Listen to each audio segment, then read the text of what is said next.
Today you'll discover the unbelievable secret behind Matt Groening's family tree, the mastermind behind America's most cherished dysfunctional family. But be warned, this revelation will turn everything you know about Springfield upside down. Ever wondered about the real story behind the iconic yellow family that's been part of our lives for decades? Today we're pulling back the curtain with a twist you won't see coming. It turns out the creator of The Simpsons, Matt Groening, drew inspiration from a source closer than anyone realized: his own family. Forget the outlandish plots and celebrity guest stars for a moment, because the untold truth of The Simpsons begins in a quiet home in Portland, Oregon, with a family whose names would become legendary. So who was this mystery woman that helped bring The Simpsons to life? Well, her name was Margaret Ruth Wiggum, Matt Groening's mom. You heard that right. The names of Matt's parents and two of his younger sisters served as the very foundation for the iconic characters of Springfield. Born Matthew Abram Groening in 1954, Matt was the middle child in a bustling household of 5. His father, Homer Philip Groening, was a filmmaker and cartoonist, while his mother, Margaret Ruth, whose maiden name was Wiggum, was a teacher. Sound familiar?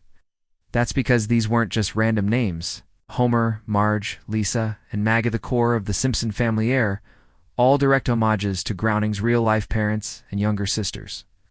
Lisa and Margaret, even the mischievous Bart, an anagram of brat, was inspired by his older brother Mark. This personal touch is woven into the very fabric of Springfield, a detail often overlooked by even the most dedicated fans. But the family connections don't stop there. When it came time to introduce Grandpa Simpson, Matt Groening initially resisted naming him after his own grandfather, Abram a Groening. Yet, in a twist of fate, the other writers, unaware of the family link, independently chose the name Abraham. What about Springfield's infamous Chief Wiggum? His surname comes directly from Groening's mother's maiden name. Even the town's geography is a secret nod to Groening's roots, with street names like Flanders, Lovejoy, Powell, Quimby, and Kearney, all pulled directly from his childhood in Portland, Oregon.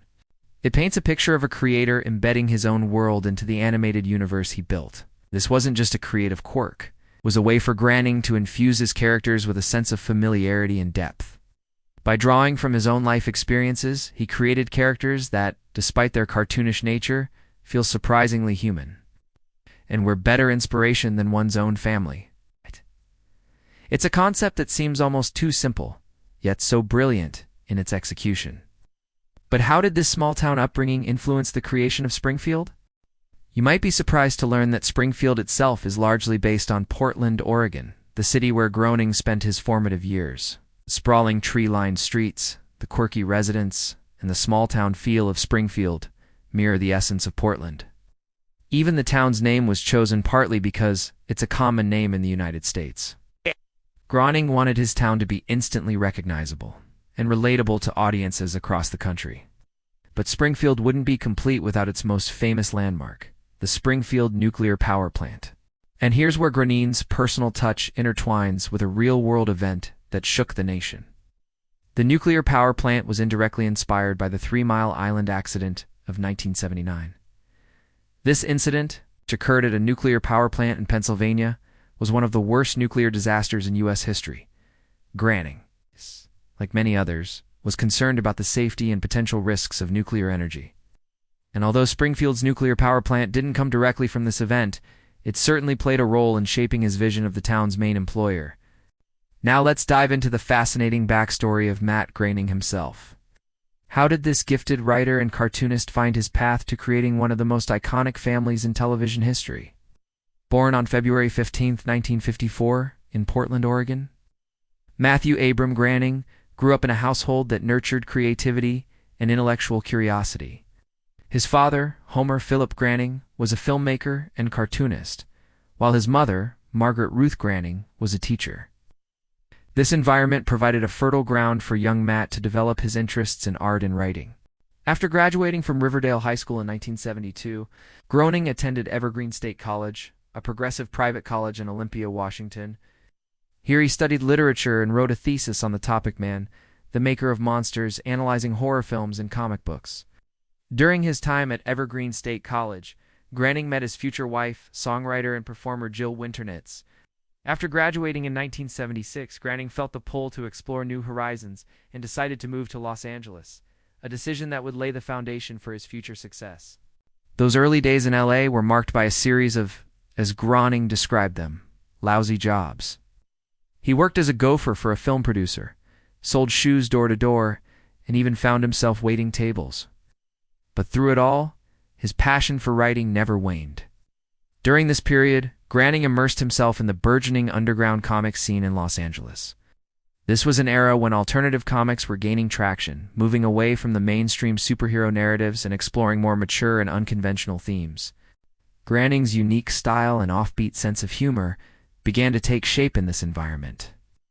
In 1977, he started his own comic strip called Life in Hell, a semi-autobiographical work that chronicled the humorous and absurd aspects of his life in Los Angeles. The strip quickly gained a following, particularly among fans of underground comics. By 1982, it was being syndicated in over 30 alternative newspapers, with a circulation of 300,000 copies. Groening's success with Life in Hell caught the attention of Hollywood producer James L. Brooks, who was looking for someone to create animated shorts for The Tracy Ullman Show. When Brooks first approached Groening with this offer, he had no idea that Groening's own family would serve as the inspiration for some of the most beloved characters in television history. In fact, when he was first approached to do the project, Groening wasn't keen on the idea. He was reluctant to sacrifice his creative freedom by adapting his beloved Life in Hell characters for television. But then, as fate would have it, in the lobby of Brooks's office, with only a few minutes to spare before a scheduled meeting, Groening doodled a new family on a cocktail napkin. These rough sketches featured a nuclear family with a bumbling father, a long-suffering mother, and 2 young children. Though he didn't put much thought into names at the time, the characters resonated with Brooks, who saw potential for greatness. And so, in that serendipitous moment, the Simpsons were born. Little did Groening know that this quick sketch would not only change his life, but also become a pop culture phenomenon. The next step in bringing this new family to life was to flesh out their personalities and characteristics. With a nod to his personal life, Groening named the parents Homer and Marge. The names were inspired by his own parents, Homer Philip Groening and Margaret Ruth Wiggum. His younger sisters, Lisa and Margaret, became the inspiration for the names of Homer and Marge's daughters, Dord, and even the mischievous son Bart found his name in an anagram of the word brat. It was a clever and personal touch that would add depth and familiarity to these cartoon characters. However, the naming convention didn't end with the immediate family. Groening carried this tradition forward, weaving in names from his own life into various aspects of Springfield, the fictional town where the Simpsons lived. For instance, Springfield's police chief, Clancy Wiggum, pays homage to Groening's mother's maiden name. Similarly, Abraham Simpson, Homer's father, shares a name with Groening's own grandfather.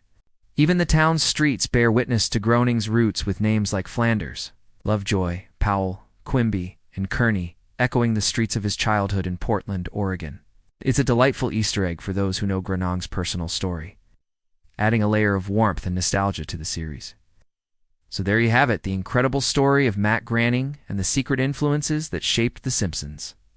From his humble beginnings in Portland, Oregon, to the creation of one of the most iconic animated families of all time, Groening's journey is a testament to the power of creativity and the magic that happens when personal experiences meet artistic expression. Don't forget to stay tuned for more intriguing stories. Thanks for watching.